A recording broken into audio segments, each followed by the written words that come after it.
Antifaz Podcast. Elevemos el debate. El episodio de hoy es parte de la serie que hemos llevado sobre la pasión.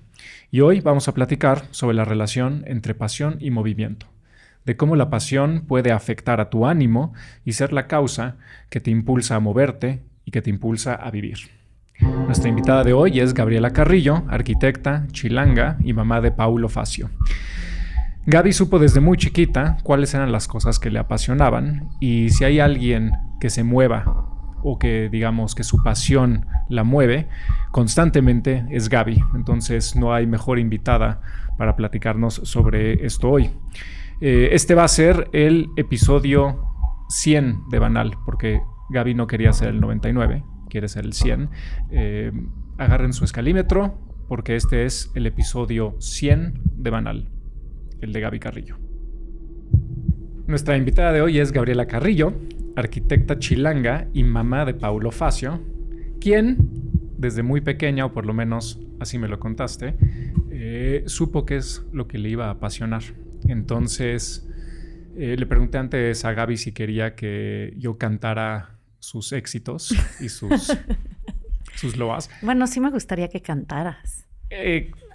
Vino antes a este programa Loreta Castro. Sí. Y yo les dije en ese programa, las dos arquitectas más cabronas de México ahorita son Loreta Castro y Gaby Carrillo. Esta es Gaby Carrillo. Entonces, si me pongo ahorita a platicarles todo lo que ha hecho, No, se nos va el episodio. no hace sentido. Entonces búsquenlo en sus redes. Mejor. Pero tú a lo que vienes, Gaby, es igual que en los otros episodios que hemos tenido sobre la pasión, que han venido Loreta Castro, nuestra amiga, pero también vino una historiadora que se llama Sara Benítez a platicar cómo encontró su pasión por la historia, entre otras personas.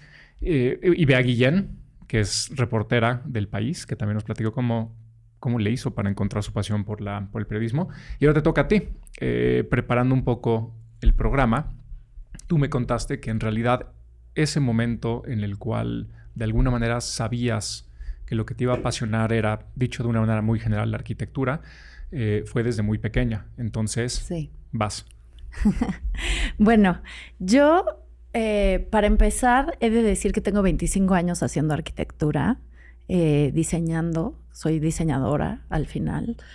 Y creo que es muy distinto la percepción que tengo, por supuesto, de lo que significa hacer arquitectura hace 25 años para mí a lo que significa hacer arquitectura hoy, definitivamente.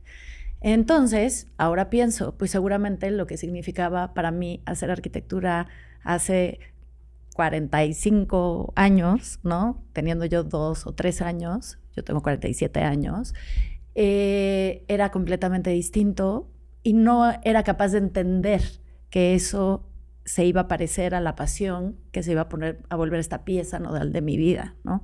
Me encanta el tema de la pasión porque tengo que decir que me parece que no hay manera de hacer las cosas bien en el planeta si no está de por medio la pasión, ¿no? Y incluso hay una frase que me fascina de Murakami que dice que si fuéramos capaces en este planeta de arropar la pasión y transformarla en energía, tal vez podríamos prescindir de la explotación del territorio y de la producción energética tan contaminante, ¿no? Entonces, creo que es una palabra hiperpoderosa. Y regresando a cuando pienso o siento hoy, desde la Gabriela de hoy, comenzó a construir esta visión de lo que la apasionaba y de esta práctica o esta vida haciendo arquitectura, es desde muy pequeña. Hoy pienso que hacer arquitectura tiene que ver con construir un punto de vista. Y desde pequeña yo tuve 3 influencias muy poderosas. La primera es que mi padre es geólogo y no puedo dejar de pensar cómo una y otra vez me hacía observar el territorio. Cada que viajábamos, en el lugar donde estábamos, donde vivíamos, siempre era observar el suelo, la tierra, las montañas, la topografía. En su oficina había una oficina dedicada a la planeación regional, había una enorme foto de la Ciudad de México cuando no existía Google Maps y había miles de estos catalejos o lentes para ver en topografía las fotos que tenía impresas. Y recuerdo con fascinación, siento con mucha pasión, porque al final no tengo ningún registro fotográfico de eso. Uno de repente mezcla lo que recuerda de lo que ve, ¿no? De manera recurrente, o de lo que habla. Y yo recuerdo entrar a ese salón, doble altura, con esa fotografía, asomándome a esas ventanas que me permitían ver una imagen plana en apariencia, pero en tercera dimensión. Ahí mismo tenía una sala repleta de dibujantes, en esa época donde los respiradores, con los plumones, los colores, la gente parada, dibujando. Y recuerdo siempre querer estar ahí, o sea, siempre imaginarme a mí queriendo dibujar, usar los colores, en fin. La segunda era mi madre. Mi madre, en su lugar, era sobrecargo, por eso es que pasaba mucho tiempo en la oficina de mi padre. Y ella, pues, tuvo la oportunidad, perteneciendo a una clase media que probablemente no hubiera tenido esta posibilidad de viajar por el mundo, de tener en nuestra casa, pues, de estos muy sencillos, como muy comerciales, turísticos de los distintos países que visitaba. Como los panfletos. Panfletos, Ajá. Libritos comerciales así de, vea usted Japan. Sí, ¿no? visita España. Exacto, visita España, Salamanca, sí, ¿no? Entonces, siempre he tenido fascinación por los libros. Era probablemente la máxima o la única consumidora de los libros que había en mi casa. Y me encantaba recorrerlos. Y entender cómo estas culturas, estas ciudades, esta diversidad. O sea, nunca soñé, probablemente nunca tuve en mi imaginario jugar con un bebé o tener hijos, ¿no? O darles clases o educar a un bebé o cambiarle los pañales, pero toda la vida sí imaginé estos lugares donde las ropas, ¿no? La parte de Japón, el Kinkakuji Shrine, que es este Golden Palace que tiene Japón, flotando en medio de un lago, y decía, yo quiero una casita de muñecas así, ¿no? Y lo recuerdo. Y entonces hoy entiendo, bueno, esa conexión con la diversidad cultural que me parece fascinante y que me parece una pieza clave en la composición de los programas y del quehacer arquitectónico. Y por último, la ciudad. O sea, soy un ente urbano absoluto.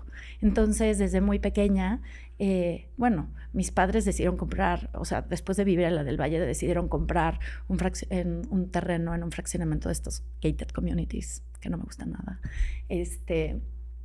Y en un terreno maravilloso, eso sí, con campo y donde tenía acceso a las montañas, a la geología y a la topografía. Pero yo era feliz en Villa Olímpica, donde vivía mi abuela. Y entonces iba con mi abuela todos los veranos, pasaba todos los veranos con ella, y me llevaba en metro al centro histórico.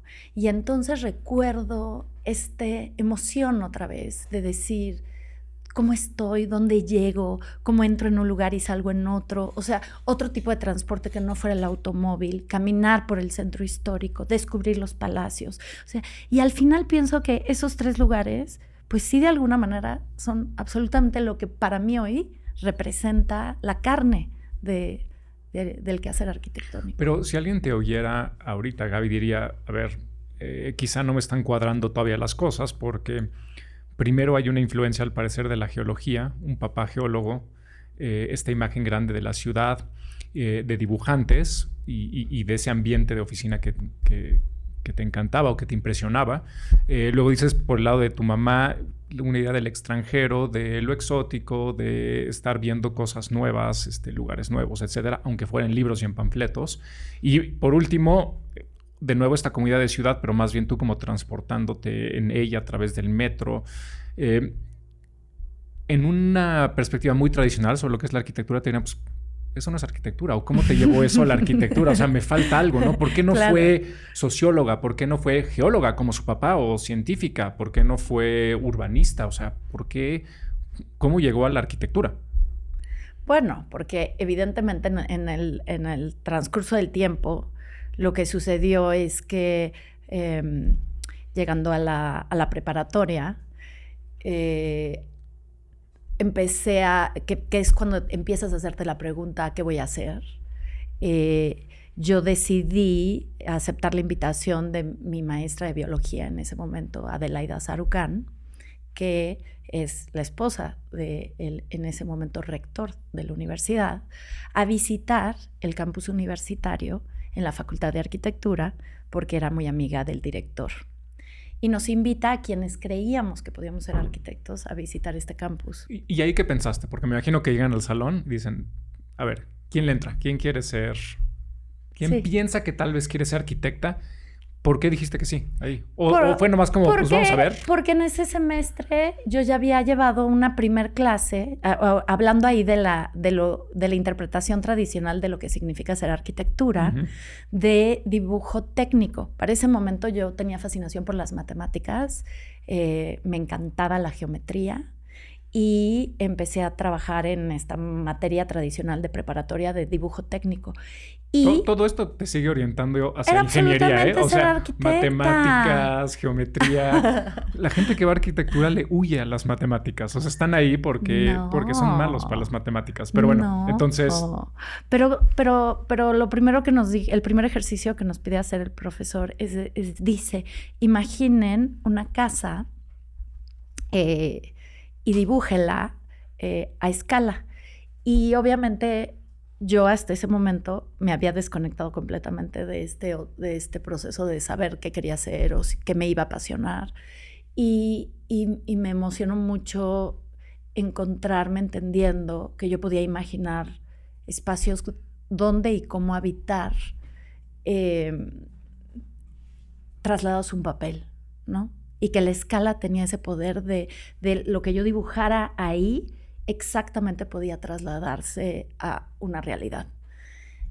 Y eso lo recuerdo con mucha emoción. Y para mí eso es absolutamente o sea, más que ingeniera, porque me parecía increíble poder imaginar algo. Y además recuerdo que hice un dibujo. Yo vivía ya para ese momento en Villa Olímpica, que era así, yo decía, yo no quiero vivir en otro lugar en la vida, solo quiero vivir aquí. Fui súper feliz en Villa Olímpica.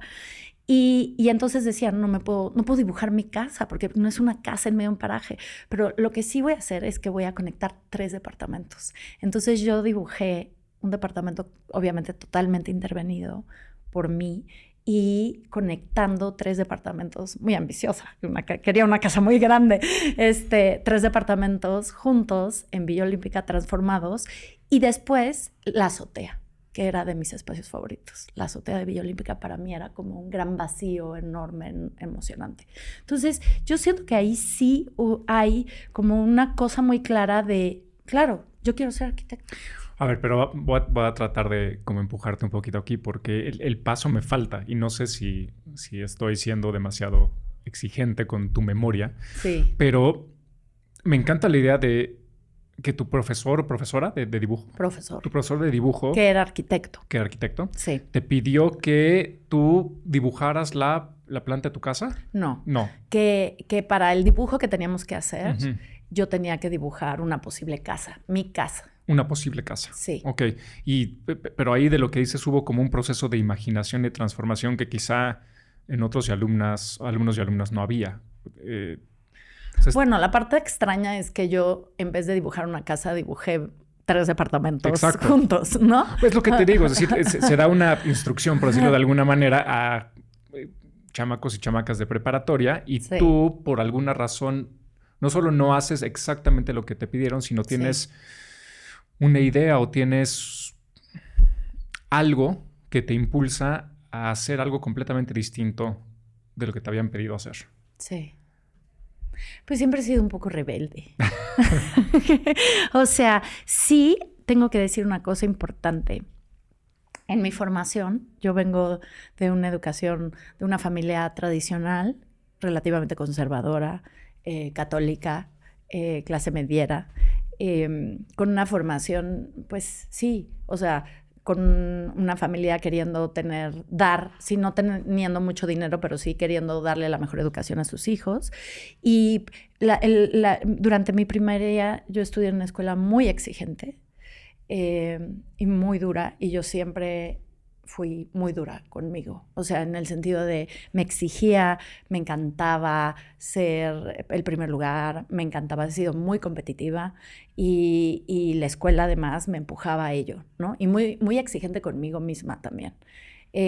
Pero al mismo tiempo, siempre, quizá por contrapeso, la libertad era un componente muy importante para mí.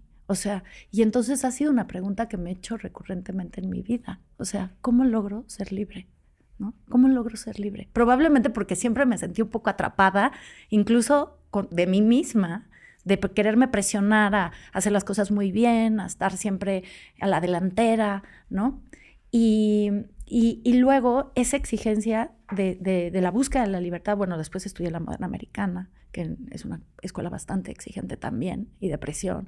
Entonces ahí sufrí, porque yo venía de una escuela con menor nivel de inglés, y entonces de repente recuerdo con terror mis clases de speech, donde me decían, saca de aquí un papel, y decía, to be or not to be, desarróllalo, en inglés, ¿no? Ahorita.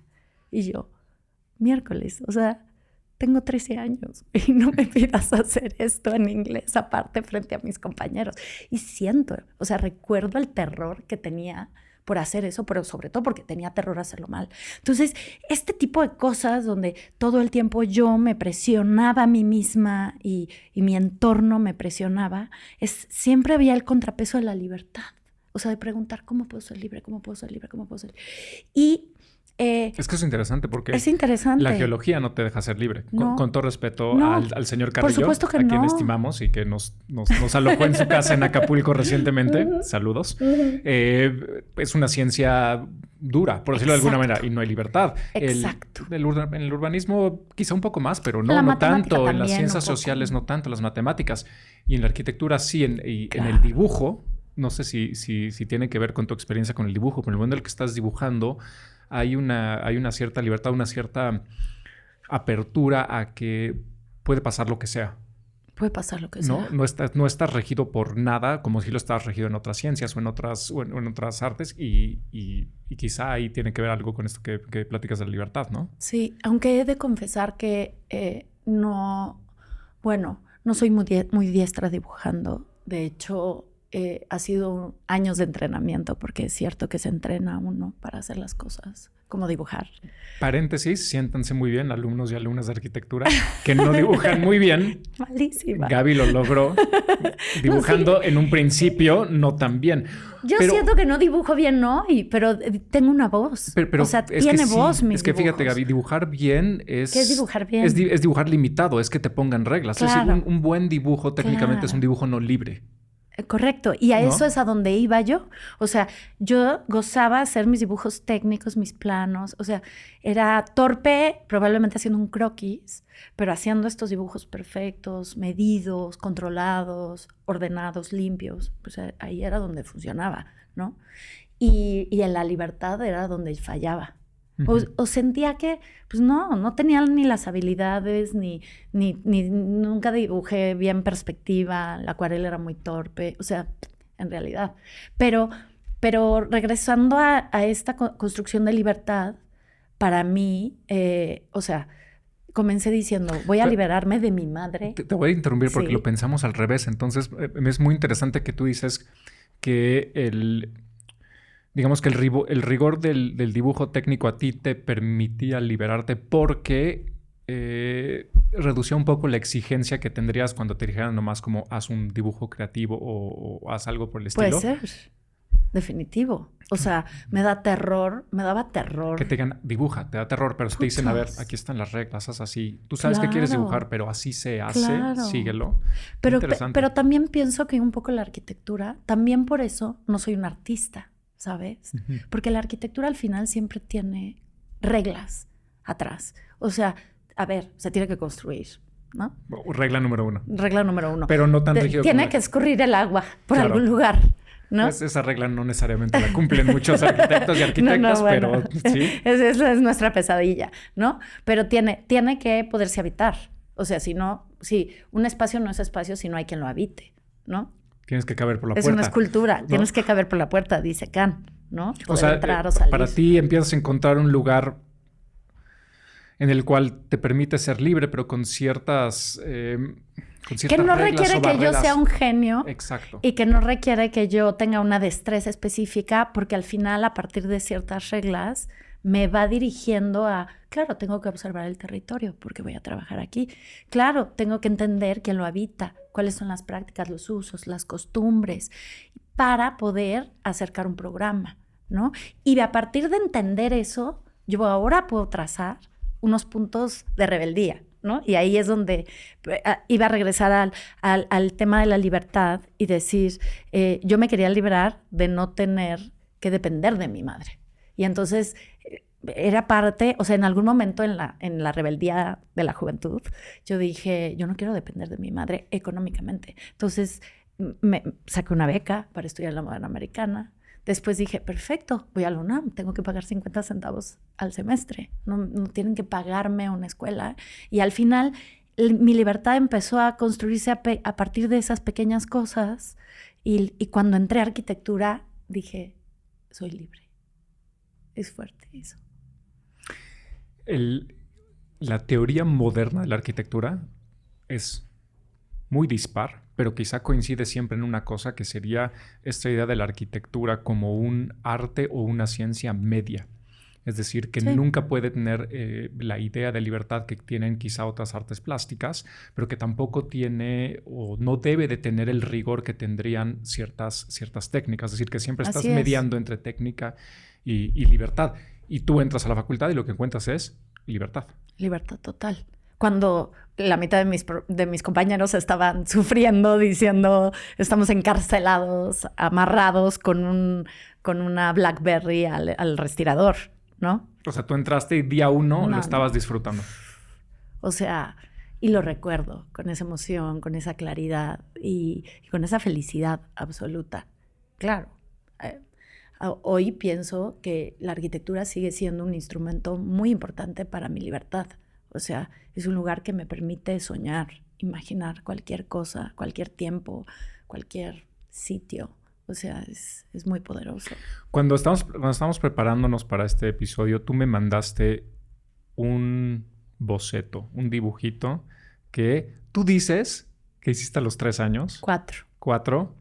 Voy a poner eso en duda, pero va, 4. Y es una suerte como de planta, ¿no? No, son 3 secciones. Son 3 secciones. Sí. Lo que quiero ver si podemos ligar es lo siguiente. Es, de lo que me estás platicando parecería ser que lo que te apasiona en la arquitectura es que cada vez que haces arquitectura, es decir, que es un constante sentimiento de libertad, ¿no? Es decir, que es un hacer que te permite sentir libre. Sí. Eso es espectacular. Sí. Porque además explica por qué lo haces con la intensidad que lo haces, ¿no? Sí. Si ustedes pueden conocer un poco más cercanamente a Gaby, sabrán que no para y que son horarios, yo diría inhumanos, tú dirías quizá apasionantes, felices, ¿no? Yo digo felices. Sé que está como cabrón apresurarte con esta pregunta, pero si tuvieras que adivinar, ¿tú creerías que cuando tú dices 4, yo digo 5 o 6, pero cuando hiciste ese dibujo, ¿tuviste ese sentimiento de libertad o no? La verdad, no lo recuerdo. O sea, de hecho me sorprenden porque... Están cabrones. Si me das permiso, los vamos a compartir en redes. Claro, para después de que nos oigan, vayan al Instagram supuesto. de Banal, porque está muy cabrón, pero... Sí, claro. No, de hecho, son dibujos... O sea, yo tenía libros, cuadernitos de dibujo que mi mamá me guardó. Y de todos esos, yo en algún momento deseché todos y me quedé con uno. Y en ese libro están estos dibujos que pues yo ahora volví a ver en el tiempo. Un día iba a hacer una entrevista para decir Architects Without Architecture, que era como una presentación donde yo tenía que hablar de las influencias, pero no de mi arquitectura, ¿no? Y entonces encontré ese libro y encontré estos dibujos y me sorprendió. Y tengo que decir que sí tenía 4 años porque están fechados. Dice 82, octubre del 82. Yo nací en mayo del 78. 4 años, 3 meses. Exacto. Mi madre, yo todavía no sabía escribir, Entonces mi madre, eso sí lo recuerdo, me preguntaba, ¿y qué es este dibujo, hija? O sea, ¿qué pensaste dibujar? Y entonces gracias a eso hoy puedo interpretarlos, porque yo no recuerdo qué eran, ¿no? Y sería como, puta, ¿por qué hice esto tal? Pero son claramente secciones, que es hoy mi dibujo favorito a nivel de expresión arquitectónica. Y uno dice orfanato. O sea, supongo que mi mamá me dijo, ¿qué es esto? Ah, pues un orfanato. Y entonces dice orfanato. ¿Y qué es esto que dibujaste aquí? Ah, pues estos son los bebés. Los bebés más pequeños viven en el nivel más alto. Y estos son los niños más grandes que viven aquí abajo. O sea, y eso, entonces mi mamá le fue poniendo la notita. Sol, bebé, niño, ¿no? Tengo otro de un edificio, con un elevador, jaulas para colgar ropa, porque era mi espacio favorito. El de jaulas es el que me impresionó, para ser honestos. Es porque siempre tuve una fascinación por las azoteas y estos espacios donde la gente colgaba ropa. Era mi espacio favorito. Y en Villa Olímpica las azoteas son fantásticas porque justo nunca ves los tendederos porque las paredes suben mucho, o sea, un piso completo y luego tienen como distintos pisos. O sea, es como una especie de laberinto. Están bien hechos. Bueno, quién sabe, pensados. Están bien hechos en la época. No, bueno, para empezar, pues claro, son maestros los que hicieron ese conjunto, que me parece fantástico, pero para mí era un lugar maravilloso esa azotea. Y me parecía maravilloso las jaulas y me parecía maravilloso esta ropa tendiéndose y moviéndose, pero pues desde niña está ahí retratado ese espacio y seguramente es que yo lo vi en casa de mi abuela que vivía ahí y me parecía increíble, lo trasladé. Te estoy haciendo estas preguntas porque en todo el tiempo que hemos platicado tú y yo de lo que haces y cuando te empecé a preguntar que tratas de recordar si había como algún momento en el que te empezaste a apasionar por la arquitectura, sí. El concepto que inmediatamente me vino a mente es un concepto medieval. ¿Medieval? Escolástico. Que se llama son las pasiones del alma. Entonces los escolásticos tenían un concepto muy bonito, las pasiones del alma, sí. Que básicamente hablaban sobre cómo cosas externas a ti, objetos externos a ti o acciones podían literal imprimirse sobre tu cuerpo, sobre tu alma, de tal manera que la ponían en movimiento. Wow. Y dependiendo de qué tan fuerte fuera esa impresión, podía quedarse más tiempo. Luego se reelabora, por ejemplo, en Spinoza también el volver a hacerlo, volver a recordarlo o estarlo haciendo vuelve a como vivificar tu alma, o sea, la pone en movimiento. Y me puse a pensar en eso porque tú estás en movimiento todo el tiempo. Sí. O sea, de verdad, cuando tú haces arquitectura, lo que estás haciendo todo el tiempo, ¿no? Y como que no te detienes.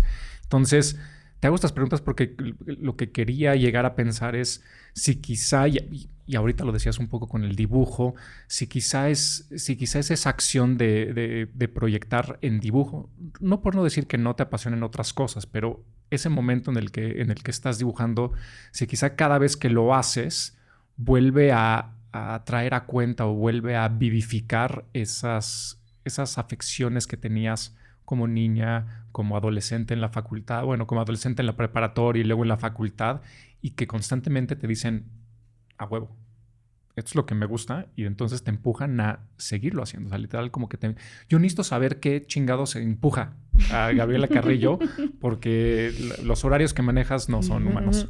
Oye, sí me gusta mucho lo que dices escolástico, sobre todo porque me gusta que es cierto que uno va a partir de ciertos retratos de cosas, y retratos quiero decir, no es una imagen ni es algo estático, sino es este retrato de este instante, ¿no?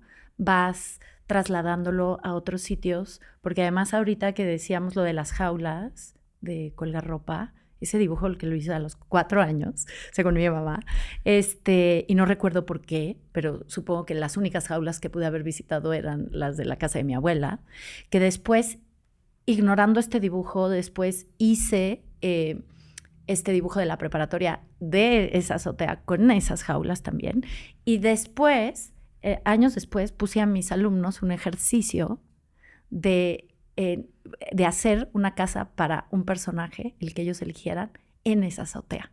Ese fue un ejercicio de segundo año. Algo se quedó ahí. No, definitiva. Entonces, es ese trasladar en el tiempo de estos instantes poderosos que te van conmoviendo o que te emocionan, ¿no? Y entonces, de alguna manera, los vas trasladando y sacando e incluso interpretando muy distinto a lo largo del tiempo, ¿no? Entonces, me gusta esa descripción. Es que el dibujo tiene... del dibujo. El dibujo tiene todo para afectarte de esta manera, ¿no? Íbamos dibujar. al tema del dibujo. Gracias por recordármelo. Y tiene que ver con las imágenes que veías en la oficina de tu papá, ¿no? Los dibujantes, las imágenes enormes, o sea, lo que una imagen puede hacer y lo cabrón que es de crear una imagen, ¿no? Que todos los niños dibujan, además. Pero te voy a decir una cosa, Willis. O sea, hoy hago arquitectura muy distinto a como la hacía hace 5 años, a como la hacía hace 10 años, a como la hacía hace 15. Y si bien el dibujo es una constante, o sea, el dibujo es siempre un espacio así, es Narnia, o sea, es el lugar de perdición, ¿no? Si yo entro, bye. O sea, ahí puedo estar y estar y estar y estar. Es como una meditación, es muy fuerte. Y ahí es donde el tiempo pierde dimensión, ¿no? Pero antes solía entrar al dibujo de manera recurrente todo el tiempo, a todas horas. Y ahora no. En este momento construyo mentalmente este rompecabezas de estas imágenes o de estos instantes o de esto que tiene que ver con entender el lugar, esto, y lo voy juntando. Y entonces es como si lo fuera digiriendo. Quiero pensar que es como un proceso alentado, mucho más meditado. O sea, ya no me arrojo a dibujar como antes. Antes, de hecho ahora que hice la separación de mis bitácoras, pues tengo bitácoras guardadas desde el 2000, más o menos, que fue cuando yo empecé a dibujar más, ¿no? O sea, tengo obviamente dibujos antes, pero 2010 es donde tengo guardadas ordenadamente mis bitácoras. Hay un periodo de tiempo donde yo tenía por año las bitácoras, nada más para que el mundo sepa. Bueno, supongo que quien no es arquitecto o arquitecta, es un libro como una especie de, libreta. Bitácora, libreta, una libreta. Cada quien elige el tamaño. A mí me gustan prácticas, media carta, que traes en tu bolso todo el tiempo, ¿no? Y que es simplemente un instrumento para que se te ocurra algo, piensas algo, dibujas, ¿no? O escribes. Mis bitácoras entre el 2015 y el 2020, por año, yo tenía alrededor de 6 bitácoras por año. Eso quiere decir que este librito me duraba 2 meses, más o menos. Eso quiere decir que yo dibujaba y dibujaba y dibujaba y dibujaba y dibujaba y dibujaba. Hoy, una bitácora me puede durar casi 6 meses. O sea, y la mitad de esa bitácora es texto. O sea, empiezo dibujando en el orden y en la parte de atrás, al revés, empiezo escribiendo. Entonces, hoy mis bitácoras son mitad escrito y palabras y mitad dibujos. Y tienen un periodo de duración mucho mayor. Entonces, no quiere decir que haga menos arquitectura. No quiere decir que he dejado de pensar constantemente y todo el tiempo, o de vivir en arquitectura, sino que mis procesos, especialmente cuando llego al dibujo, son ya más específicos, ya traen mucha más información antes, y cuando me siento, así, ahí es donde pierdo.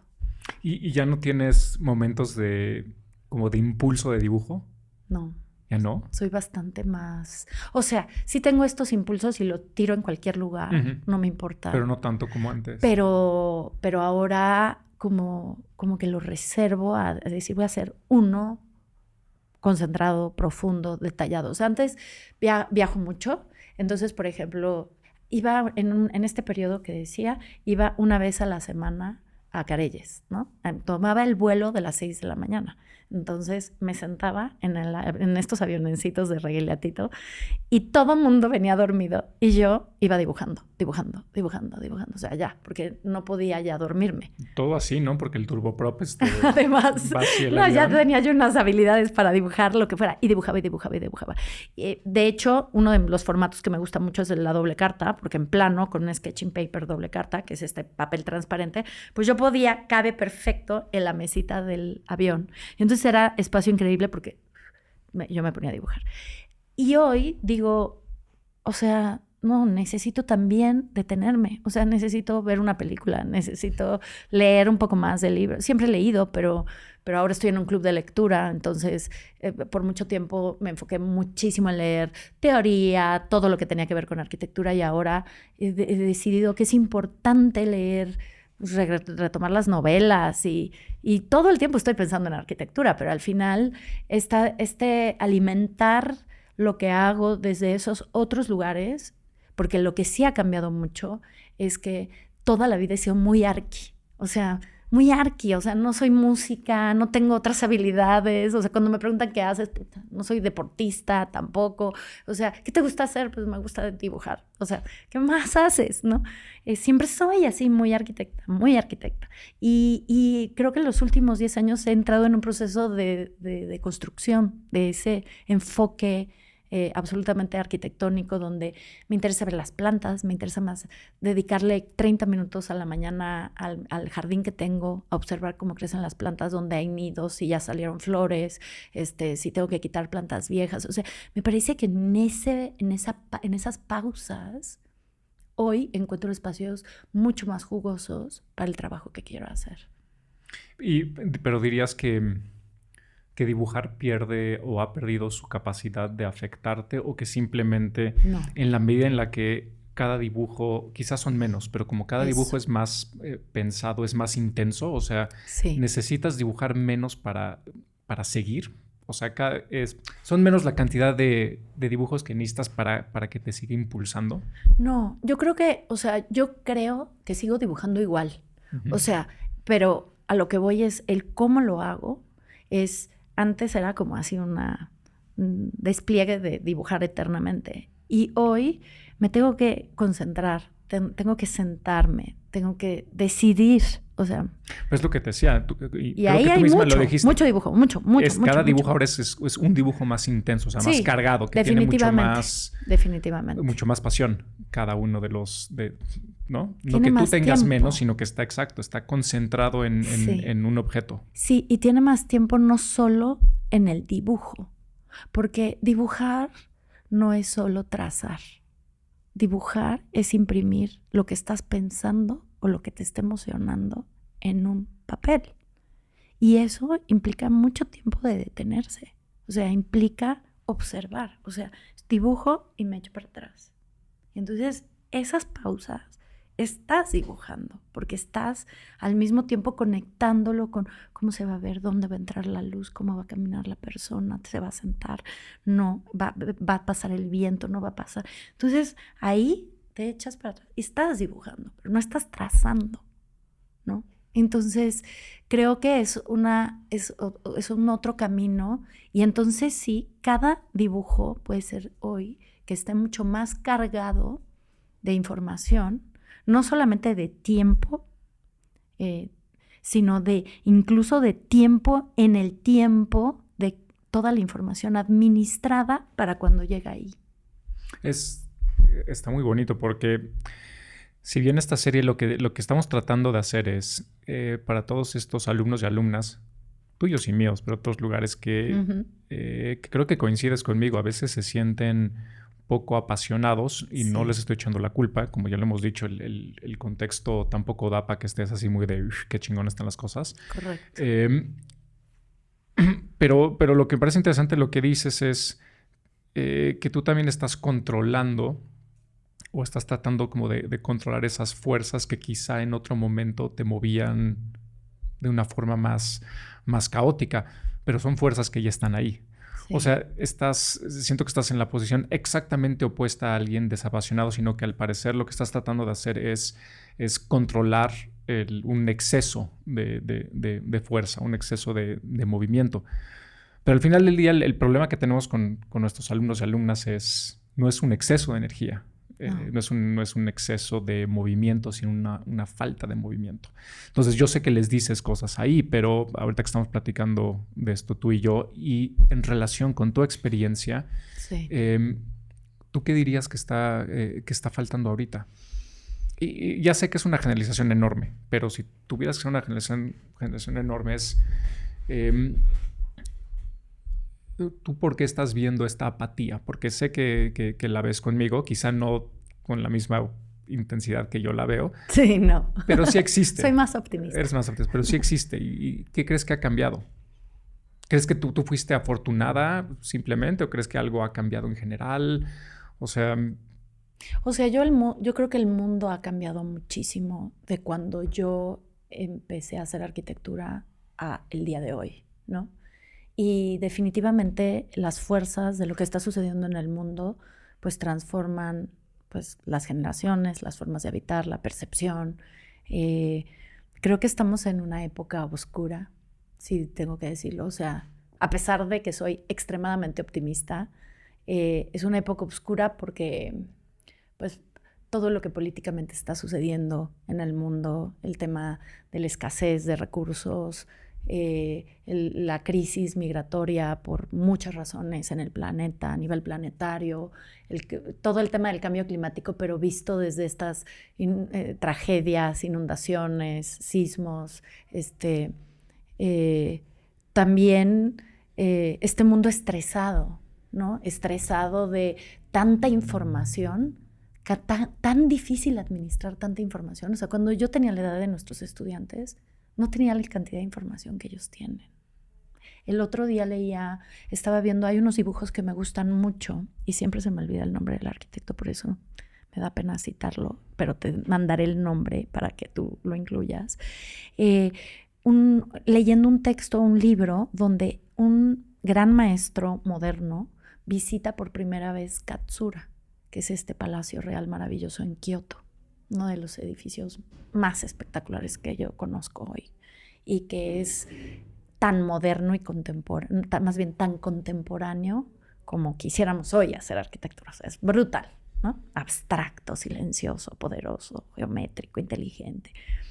Y este hombre visita por primera vez Katsura cuando él es ya un adulto, o sea, un personaje de 50 años, mucho más grande, y se sorprende y entonces hace unos dibujos de su interpretación de este lugar y hace unos dibujos hermosos, ¿no? Entonces al final es el ojo de él trasladado a estos dibujos y él viendo esto y sorprendiéndose y cambiando la historia de lo que él hacía a partir de esa visita. Y no es gratuito, lo vemos, o sea, desde la escuela nos platican cómo Barragán sufrió este impacto tremendo después de ir a Marruecos, o cómo, no, o sea, al final Le Corbusier de ir a tal lugar, o sea, pero hoy eso lo tienes aquí a la mano, o sea, nuestros estudiantes y los jóvenes y las chicas, o sea, todos tienen esta información tan fluida de todos estos lugares y por supuesto que no lo sustituye ir, porque para entender y ver un espacio hay que estar.